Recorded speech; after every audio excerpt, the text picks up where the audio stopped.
Habang tayo po'y bumababa, gusto ko lamang pong i-take yung time para mag-share po sa inyo ng Word of God. Yan. So, pwede po kayong makinig habang kinukuha niyo po ang inyong mga gamit.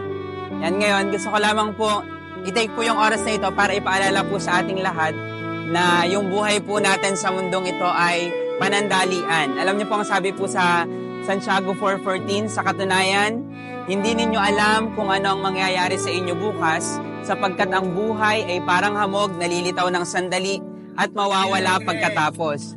Ang sabi po doon, yung buhay daw po natin napakaiksi lamang. Hindi po natin alam kung paanong paraan, kailan, at kung anong oras at araw po tayo mawawala. Pero bakit ko po ito sinasabi? Dahil nais po ng Panginoon na siguraduhin po natin na kapag tayo po ay nawala, alam po natin kung saan tayo pupunta. Dahil ang sabi po sa salita ng Diyos, Hebreo 9:27, itinakda sa mga tao ang mamatay ng minsan at pagkatapos ito'y paghuhukom ng Diyos. Mga ate, mga kuya, ano man ang iyong pinaniniwalaang relihiyon, naniniwala ka man sa Diyos o hindi, alam niyo po, darating ang araw na tayo pong lahat ay haharap sa trono ng Diyos at tayo po ihuhukuman niya. Dalawa po ang pwede nating puntahan, langit o impyerno. At alam niyo po yung masamang balita, kaya po ang tawag sa Bible ay good news dahil may bad news. Ang bad news po, lahat ng tao ay nagkasala. At ang sabi po ng Bible, ang lahat daw na nagkasala ay hindi karapat-dapat makapasok sa langit. Mabait naman akong tao, hindi ako pwede pumasok sa langit dahil po tayong lahat ay nagkasala. Kasama po ako doon, nagkasala din po ako. Ang sabi po ng Romans 3:23, sapagkat ang lahat ay nagkasala at walang sino mang nakaabot sa kaluwalhatian ng Diyos. Ikaw, ako, ang bawat isa po sa atin ay nagkasala. Ibig sabihin, lahat po tayo karapat-dapat sa kaparusahan sa hell. Anumang maliit o malaking kasalanan ng iyong nagawa, sa mata po ng Panginoon, pareha-parehas po iyong kasalanan. Ngayon, ang sabi po ng Romans 6:23, sapagkat kamatayan ang kabayaran ng kasalanan, ngunit ang libreng kaloob ng Diyos ay buhay na walang hanggan sa pamamagitan ni Kristo Jesus na ating Panginoon. Sabi po doon, hindi daw po pala libreng magkasala, may bayad daw po pala yung sin. Ano po yung bayad? Kamatayan po. Hindi lang po physical death, kundi kamatayang pangwalang hanggan sa impyerno. Ngayon mga ate, mga kuya, totoo po ang langit, totoo po ang impyerno. Huwag po nating antayin na makita muna natin ito bago tayo maniwala.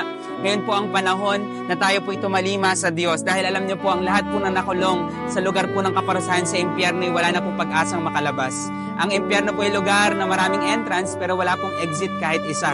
Ngayon po ang oras habang tayo po'y malakas, habang tayo humihinga, habang tayo may energy, tayo po'y tumawag sa Panginoon. Alam niyo po, ito po yung good news. Bagaman tayo po'y karapat dapat mapunta sa impyerno, mahal ka ng Panginoon at ayaw niyang mapunta ka sa impyerno.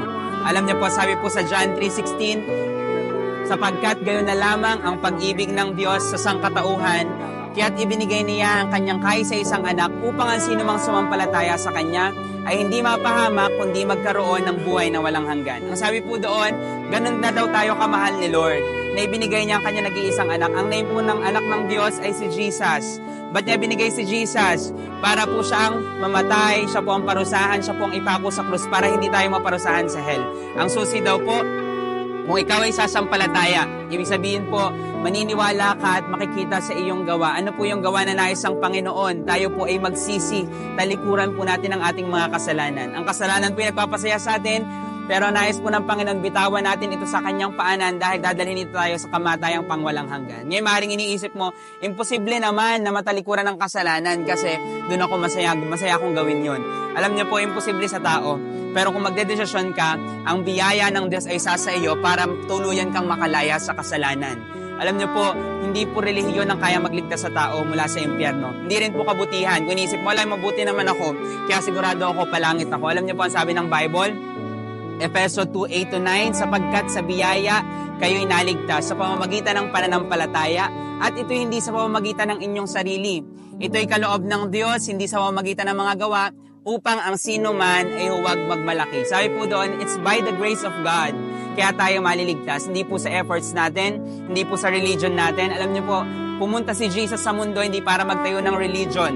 Pumunta po si Jesus sa mundo para makarelasyon ang tao. Ba't ko po sinasabi ito? Dahil anuman po ang ating relihiyon, kaya po ng Panginoon na tayo iligtas, patawarin sa ating mga kasalanan kung tayo po ay lalapit sa Kanya at susuko.